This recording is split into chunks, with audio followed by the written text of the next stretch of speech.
Bonjour à tous. Alors là je fais la vidéo pour la prochaine pleine lune. Je n'ai pas fait la dernière de la nouvelle lune.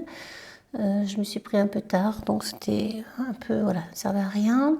Et là, bon, je tenais à la faire parce qu'il y a vraiment un aspect qui est important, qui va rester pendant quelques temps. C'est Mars-Neptune et Mars-Soleil. Cet aspect, déjà Mars-Neptune commence le 2 mars. Alors étonnamment, le 1er mars, il n'y a pas de lien, d'aspect entre les planètes. On va dire que c'est une journée off, une journée un peu tranquille, comme si, comme le calme avant la tempête. Et le 7 mars, jour, pardon, de cette prochaine pleine lune, qui se passera donc dans le signe de la Vierge, hein, tatillon, pointu, extrêmement perfectionniste, stressé facilement dès qu'il y a un grain de sable qui se glisse de manière inopportune, vient donc faire une opposition à ce soleil, qui est donc lui dans le signe des Poissons, dans son contraire, dans son alter ego. On est là dans cette pleine lune en Vierge, c'est vraiment d'être dans les détails, un détail, une opération presque chirurgicale en fait. Hein. On pinaille beaucoup aussi en même temps. On peut être agacé par plein de détails, par plein de petites choses de la vie quotidienne. Il peut y avoir des petits, des petits troubles physiques ou grande fatigue. Ça peut être également des rhumes, des coups de froid. Bon, ça s'y prête, hein, on est en plein froid, ça peut. Donc voilà, prenez soin de vous en amont, vitamine C, etc. Bon, là n'est pas le sujet, mais tout ça pour dire que, en fait, cette pleine lune du 7 mars, ça va être assez houleuse parce que ce soleil opposé à la lune, le principe d'une pleine lune, vient former un carré à Mars. Et c'est étonnant parce que le 7 mars, c'est exactement le jour de la grande grève, hein, annoncée par tout le monde. Et bon, question de bloquer le pays, effectivement, il peut y avoir de très fortes tensions ce jour-là, mais ça commence avant en fait. Hein. Donc le 1er mars, il n'y a rien, il n'y a pas il y a rien, c'est-à-dire qu'il n'y a pas d'aspect entre les planètes. Bon, phénomène assez exceptionnel. Et l'on prépare en quelque sorte cette énergie. L'énergie se prépare dès le 2. Donc Mars qui vient donc former un carré à, comme je le disais tout à l'heure, à notre Neptune, qui n'est pas à côté du Soleil, hein, quand on est très éloigné, là quand même il y a 13 degrés d'écart, c'est beaucoup. Mais ce carré est important, ce carré va rester tout le long de dès le 2 mars, et il va continuer jusqu'à la prochaine nouvelle lune, et même après. Donc ce sont des moments importants, quand ça dure comme ça, quand ça s'installe, ce sont des moments importants. Alors oui, le 2 mars, pour revenir un petit peu aux choses précédentes qui précèdent en tout cas la pleine lune, je suis un peu confuse aujourd'hui, c'est pas clair. J'espère que ça va l'être pour vous, mais déjà dans mon esprit c'est pas clair. Bon, vous voyez, c'est très révélateur de ce Neptune-Mars, les idées sont confuses, d'autant que Mars est dans le signe des Gémeaux, donc signe d'air, le mental qui travaille énormément, et Neptune qui chez lui, hein, là, chez elle, la planète est toujours dans le signe des Poissons. Et en même temps, elle est dans la maison 10. À la maison 10, on est vraiment dans tout ce qui touche le travail. Hein, et ça, c'est pas anodin quand même. Hein. C'est pas anodin ce carré qui est formé là, les croyances que l'on nous met dans la tête, le fait de nous dire que c'est mieux comme ça, que il faut faire ceci ou cela. Donc les pensées et l'intellect va être très touché pendant cette période-là. Puis il y aura la colère, des paroles même un peu fortes qui ressortent. On peut vous faire croire plein de choses. Alors certains vont les croire et d'autres non. En même temps, il y a cette colère qui gronde et qui monte, une colère à travers les mots, à travers les échanges, à travers la communication, en lien aussi avec nos vieilles croyances, nos vieux schémas de pensée en fait. Hein. On peut être encore dans des illusions, désillusions, toujours ce côté neptunien qui vient un peu brouiller les cartes parfois, apporter du brouillard justement aussi, hein, c'est sa fonction entre autres, mais aussi des intuitions qu'on peut suivre ou pas selon ces schémas de pensée. Ce sera à vous chacun de réfléchir à vous-même et à votre manière de voir les choses et de les penser. Alors ces pensées peuvent être un petit peu en boucle et ça peut vraiment vous perturber même la nuit, hein. Parce que l'aspect là qui se forme va durer vraiment assez longtemps, donc comme je l'ai dit, ça laisse une empreinte un peu forte et ça peut vraiment perturber les uns et les autres. Donc là nous sommes au 2 mars, hein, il y a ce carré donc de Mars-Neptune et il y a également un autre carré qui se forme avec la Lune qui est dans le signe là, à ce moment-là du Cancer, qui vient former un carré à Jupiter qui est totalement conjoint à vraiment quelques centièmes de degré près à Vénus. Là c'est l'amour et l'amour est fort. Alors l'amour c'est beaucoup mieux que le mois dernier. Il peut y avoir des tensions, mais plus dans les familles, plus dans le foyer. Mais en tout cas, il y a ce désir d'aimer, il y a des opportunités amoureuses qui se présentent, c'est frontal, c'est feu, ça peut arriver d'un seul coup, au moment où on s'y attend le moins. Et on peut être parfois surpris par ce qui nous arrive. Et en même temps un petit peu secoué parce que ça vient peut-être vous chercher dans vos émotions, dans votre âme. Bon, vous verrez comment ça résonne, hein. Chacun le vit bien sûr différemment. Voilà, en tout cas c'est propice aux rencontres, hein. Parfois des rencontres frontales qui se passent pas forcément comme on l'aurait prévu, mais tout est ok, tout est parfait en fait, hein, à partir du moment où on est en accord avec ça. Donc oui, voilà, ça c'est important parce qu'il y a beaucoup de feu avec cette Vénus conjointe à Jupiter dans le signe du Bélier. Donc imaginez, en même temps, on est dans la maison d'ici. Il pourrait y avoir des rencontres dans le travail, hein, au sein du travail également, ça c'est possible. Aussi beaucoup de créativité, de nouvelles idées qui surgissent comme ça, très créatives, hein, parce que Vénus est créative, ce n'est pas que l'amour, il y a le côté vraiment de plaisir des sens, plaisir de l'art, tout ce qui est esthétique aussi, besoin de s'occuper de sa santé, de soi, de son corps. Là, on va y être en plein dedans et c'est vrai que souvent ça propice, hein, Mars à se faire beau pour se préparer pour l'été. Donc vous verrez comment ça résonne pour vous, hein. On va continuer parce qu'il y a beaucoup de choses à dire au fur et à mesure. Donc le 3, c'est symbolique, ça fait 6, c'est la famille.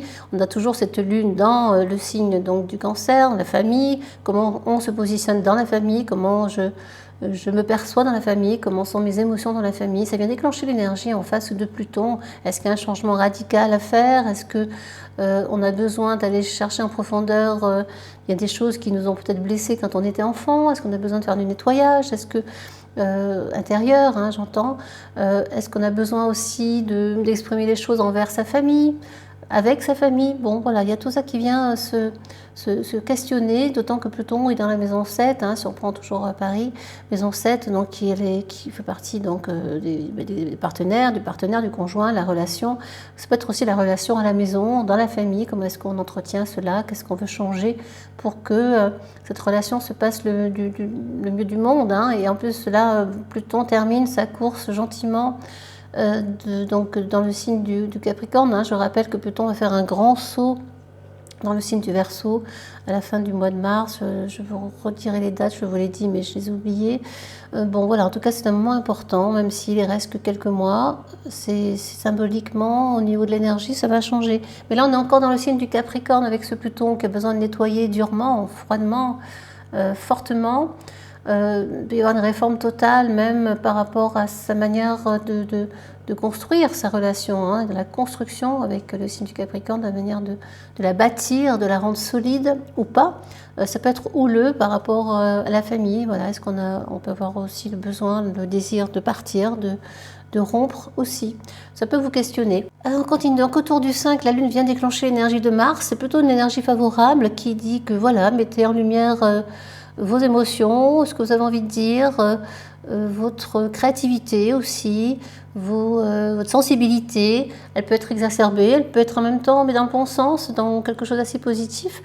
Je rappelle que toujours ce Mars reste en carré avec Neptune, hein, Neptune qui rejoint au milieu du ciel. On est vraiment dans la construction de la carrière, dans le travail et dans le social ici. Hein. C'est assez étonnant, ça correspond vraiment à cette période-là justement de manifestation, de contraintes qu'on nous met sur le dos supplémentaires, de rallongement de temps de travail, etc. Tout ça, c'est lié et c'est vraiment assez incroyable que les planètes nous disent la même chose, que c'est lié à la société, au travail, à ce fondement de société qui s'est fait jusque-là et qui peut-être ne correspond plus à nos schémas d'aujourd'hui, à ce qu'on a envie de faire de nos vies et de nos carrières, voilà, la manière de travailler, etc. Il peut y avoir tout cela qui vient nous interpeller et on est vraiment dans cette énergie-là, en fait, hein, autour du 7, mais avant le 7 déjà, ça se manifeste. Hein. Bien sûr, le 7, hein, comme je le disais, le 7, eh bien, là, on est dans la pleine lune et cette pleine lune vient vraiment former ce carré à Mars.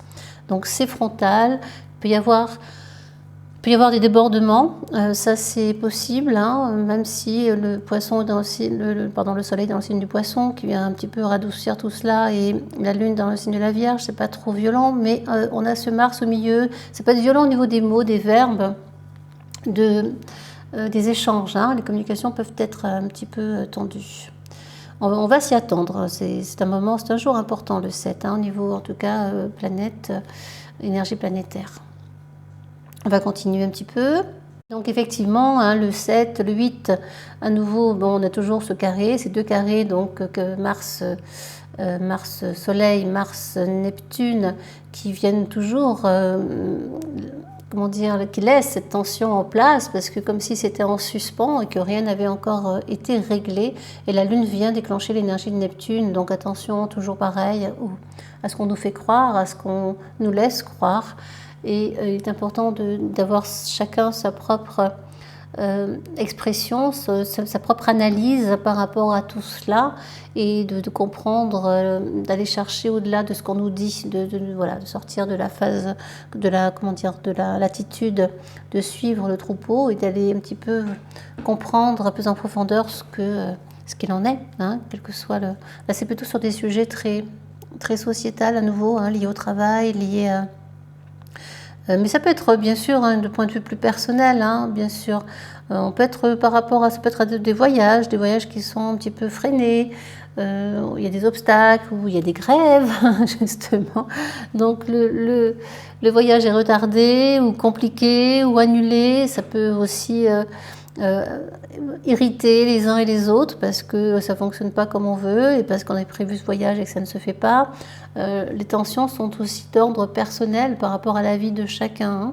D'autant qu'on a sur Mars en Gémeaux le voyage, le monde, enfin, la curiosité ailleurs et le Soleil qui est dans le signe Neptune, aussi dans le signe des Poissons, toujours les voyages à large échelle. Dans les grandes eaux, l'océan, l'océan Indien, je le sais, par exemple, les eaux chaudes, et dans la Maison 9, hein, donc Maison 9 aussi les voyages. Donc ça peut être aussi lié à vos voyages, voyages plus large sens du terme, mais aussi voyages personnels intérieurs, hein, tout type de voyage, voyages mentaux aussi, hein, dans la tête. On peut voyager dans sa tête, bien sûr, facilement, se raconter des petites histoires, ou regarder des documentaires sur les voyages, des choses comme ça. Hein. Ça peut être vraiment quelque chose, on n'est pas que sur des tensions à large échelle collective, hein, bien que ça s'y prête aussi. Vous verrez comment ça vous parle, vous me direz. Vous pouvez noter au fur et à mesure, parce qu'après on oublie, quand on écoute la vidéo, on oublie ce qu'il en est. Je continue le cheminement de la Lune pour voir un petit peu ce qu'elle déclenche d'autres. Allons-y. Et autour donc du 10 mars, eh bien, la Lune vient déclencher l'énergie de Vénus cette fois. Donc on peut avoir besoin peut-être aussi de tempérer la relation, la rencontre, ce qu'il y a à la rencontre qu'on a faite peut-être, de ne pas aller trop vite, trop fort, d'être aussi attentif à ses besoins personnels, à ses besoins physiques, sexuels. On est aussi dans la sexualité un peu frontale ici, ça peut être fort, ça peut être brutal, mais bon, passionné, hein, j'entends, hein, plutôt. Hein. Donc voilà, on est dans La Lune nous demande de, ok, l'amour, mais ne pas les trouver, ne pas trop s'enflammer pour prendre le temps de la réflexion. Voilà, prendre le temps de la réflexion, parce qu'on a toujours Jupiter qui n'est pas très loin de la Lune, qui pourrait, de Vénus, pardon, qui vient apporter des excès à ce niveau-là. Donc, bon, prudence, réfléchissez, ne vous enflammez pas trop, prenez le temps un petit peu d'harmoniser tout cela. Hein, et ça peut aussi être des relations un petit peu frontales, un peu feu, là, à ce moment-là, peut y avoir des tensions entre les uns et les autres dans les échanges. Et dans comment dire, dans les échanges, dans la relation, dans la communication, hein, entre les uns et les autres. Et en plus, la Lune vient déclencher l'énergie de Pluton, qui est toujours dans la maison 7. Donc les relations, là, tout ce qui est relationnel peut effectivement être mis en lumière. Donc ça peut être un peu tendu, peut-être une petite période de tension, peut-être besoin de changer en profondeur les choses, et peut-être de se séparer également, ou pas, ou de se mettre ensemble. Bon, vous verrez comment ça vous parle. Et donc ensuite, justement, effectivement, le 12 mars, la Lune vient déclencher l'énergie d'Uranus, toujours en opposition. Là, la Lune est en Scorpion. Là, c'est un peu plus tendu. Elle n'est pas chez elle ici, hein, elle est en exil et c'est vrai en chute. Et Neptune dans le signe de Scorpion, on peut mal dormir, on peut vraiment avoir des nuits compliquées, agitées. Et on sait que le changement, parce que là on vient déclencher l'énergie en face d'Uranus, on sait que le changement est nécessaire, mais ça vient nous poser des problèmes, ça vient conscientiser nos peurs, ça vient les déclencher, les stimuler. Vous pourriez être un petit peu tendu à ce moment-là, autour du 12 mars, hein, ça vient vous titiller, il peut y avoir de la colère aussi qui surgit, qui ressort, parce que le changement ne se fait pas comme vous voulez, ou vous n'avez pas commencé, ou vous avez commencé mais ça ne s'est pas poursuivi, vous ne savez pas comment faire, vous vous posez la question, est-ce que je ne suis pas bien comme je suis, etc., etc.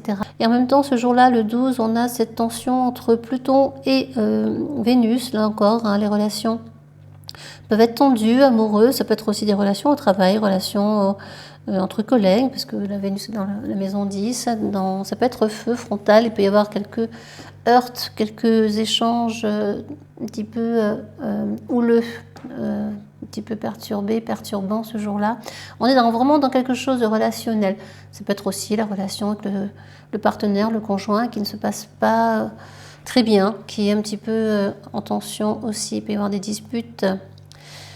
Et alors là, c'est autour du 12 mars, hein, et donc ça ne dure pas très longtemps, mais il peut y avoir des journées comme ça un peu fortes. Donc, bon, Pluton, Vénus, hein, dure encore jusqu'au... Oui, ça dure quelques jours quand même. Hein. Donc la tension qui a lieu entre Vénus et Pluton va durer quelques temps, quelques jours après le 12-13 mars, puisque cette... énergie reste, elle laisse son empreinte. Voilà, il peut y avoir une remise en question profonde dans la relation, dans les échanges avec l'autre. On se pose de grandes questions et on a peut-être envie de tout envoyer promener, valser. Ça peut être encore une fois des ruptures. Vous me direz, j'espère que tout ira bien pour vous, quelle que soit la décision qui sera prise autour de cette date. On continue donc ce jour-là, autour du 13 mars, nous avons la Lune qui vient déclencher, en plus des tensions qu'on a déjà évoquées, qui vient déclencher l'énergie de Saturne en carré. Et donc Saturne, eh bien encore une fois, c'est les freins, les obstacles, les entraves, mais c'est aussi la société, mais c'est aussi notre part karmique. Il peut y avoir vraiment vous risquez de vous poser des questions, de réfléchir de manière consciente, en profondeur, prendre le temps de la réflexion sur ce que vous souhaitez pour vous, dans quel but, quel est votre objectif, parce que la Lune, là, qui est dans le signe du Sagittaire, est dans un but précis, dans un objectif, qu'est-ce que vous voulez pour vous, où est-ce que vous voulez aller et quels sont vos freins. La question se pose, pourquoi est-ce que vous êtes freiné, est-ce que ce sont vos peurs viscérales, est-ce que c'est votre situation qui vous empêche etc. Donc des tensions par rapport à soi-même et par rapport aussi à ses objectifs de vie. C'est des tensions, alors, ce qui est important, c'est que Saturne est passé dans le signe donc du Poisson. Et ça, c'est énorme parce qu'en fait, ça vient nous changer l'énergie de Saturne, hein, qui est passé dans le signe du Poisson à partir... alors attendez, je vais vous dire, autour du 9, hein, du 9 mars par là. Donc ça, c'est important parce que effectivement, ça change la donne. Hein. Saturne, dans le signe du Poisson, va nous vous amenez l'énergie beaucoup plus altruiste, plus collective, encore une fois, je l'ai dit tout à l'heure, quelque chose d'assez large. On pense à plus longue échelle, à plus longue échéance, et on réfléchit sur les freins, sur la société en profondeur, sur nos freins aussi profonds, hein, par rapport à soi, bien sûr, hein, il y a une interrogation qui s'installe là, à l'énergie qu'on génère, comment est-ce qu'on gère l'énergie, comment est-ce qu'on la transcende éventuellement. Peut-être question aussi de frein par rapport à des héritages, successions, parce qu'on est dans la maison 8 qui est aussi liée aux successions, héritage, etc. Il peut y avoir des tensions avec la famille, avec des tensions, des émotions aussi, hein, bien sûr. D'autant que cela se rajoute à au carré, hein, j'ai déjà évoqué précédemment de Mars avec Neptune, Soleil, mais nous avons un carré supplémentaire qui est celui donc de Mercure et Mars, encore une fois. On est vraiment beaucoup dans les échanges ici, dans quelque chose, dans la communication, dans le mental. Dans l'apprentissage aussi, hein. Peut-être avez-vous envie de changer de métier, êtes-vous dans cette phase-là, c'est fort possible également, hein. Vous verrez. C'est une période tendue autour de ce 12-13 mars, hein. Parce qu'il y a des carrés, mais les carrés en même temps nous permettent d'avancer. C'est jamais négatif, même si ça paraît sur l'instant un petit peu sombre, un peu tortueux, un peu entravant, on s'aperçoit qu'à terme ça ne l'est pas et que c'est juste un passage nécessaire. Et autour du 15 mars, bien écoutez, ça continue, hein, les tensions sont toujours très fortes. Encore une fois, c'est de l'ordre des échanges, de la communication, mais du travail, lié beaucoup au travail, à la manière de travailler. Il y a vraiment besoin de changer radicalement ses habitudes et son fonctionnement personnel, mais aussi collectif, hein. Qui dit personnel dit collectif aussi, à plus large échelle, puisque chaque énergie engendre d'autres énergies, et si on est, je sais pas, 3 millions à avoir la même énergie, le même élan par rapport à une situation, eh bien ça a des conséquences dans l'univers. Et là nous sommes dans... Alors ce soleil vient former, il y a un soleil qui vient former donc une conjonction à Neptune, et là Mercure, voilà, Mercure, Soleil, Neptune se rapprochent, les trois sont conjoints, alors que précédemment, quelques jours avant, ce n'était pas le cas. Elles étaient éloignées de 7, 8, 9 degrés d'orbe. Et là, elles sont proches, hein, 2 degrés près, voilà, elles sont très proches les unes des autres. Et nous sommes dans le signe du poisson, qui est doux, qui est agréable, sympathique. Il y a ce besoin de s'évader, d'évasion. Il peut y avoir une période d'illusion, des illusions aussi. Comment est-ce qu'on pense sa vie? Est-ce qu'on peut travailler à distance aussi? Est-ce qu'on a envie de voyager, de se retrouver ailleurs pour travailler différemment? Toutes ces questions-là peuvent venir à votre esprit. C'est fort possible, hein. On est dans un carré là qui est formé entre Mercure, Soleil, Neptune et Mars, et de l'autre côté la Lune. Donc c'est fort, encore une fois, hein. C'est au niveau de la manière dont on pense les choses, dont on communique aussi, hein. C'est tendu, il y a des tensions. Et cette lune est dans le signe du Capricorne, donc c'est tendu, c'est froid, ça peut être un peu violent dans les mots, et même physiquement également, hein. Donc voilà, vous veillerez un petit peu à cette période, mais tout Mars va être un petit peu comme ça, hein. On est dans des profondeurs, dans des changements en profondeur, dans une remise en question, et ça vient forcément apporter eh bien, un nettoyage en profondeur pour renaître à autre chose. C'est nécessaire, hein. C'est indispensable en fait, hein. Bien, donc voilà, c'est une période importante, je pense, là. On va continuer un petit peu. Alors, dès le 16 mars, bon, ça s'arrange un petit peu, mais ça reste toujours tendu au niveau des échanges, au niveau de ce qu'on nous fait croire, encore une fois, parce que Neptune est à côté. Prêtez attention à votre intuition, lâchez le mental pour mieux... pour aller vers la bonne direction. Faites confiance vraiment à votre cœur, à votre âme, et non pas à votre mental, parce que là on est vraiment dans le mental, il y a beaucoup d'idées, de pensées qui se bousculent, qui peuvent être très prégnantes, hein, et qui peuvent vous empêcher de voir finalement le vrai but, comment dire, votre vrai désir, vos vrais besoins. Voilà, ça peut être aussi vraiment encore une fois une question de changement de relation. On est encore une fois on est toujours dans Pluton, Vénus, hein, donc gros changement au niveau des relations, du couple, du travail aussi. des tensions au niveau du travail, des échanges, une envie de passer à autre chose, une envie de quitter son conjoint, son associé, ou de remettre les choses à plat, de reconstruire autrement, de repenser autrement tout cela, hein, toujours Pluton qui n'est pas encore passé dans le signe du Verseau, on est toujours dans Pluton avec le signe du Capricorne sur la fin, c'est vrai, mais malgré tout, ça laisse une énergie toujours un peu forte, constructive, en profondeur, et en même temps qui nettoie en profondeur, mais ce n'est pas forcément très chaleureux, hein, tout cela. C'est ok, ça fait partie de la tendance du moment.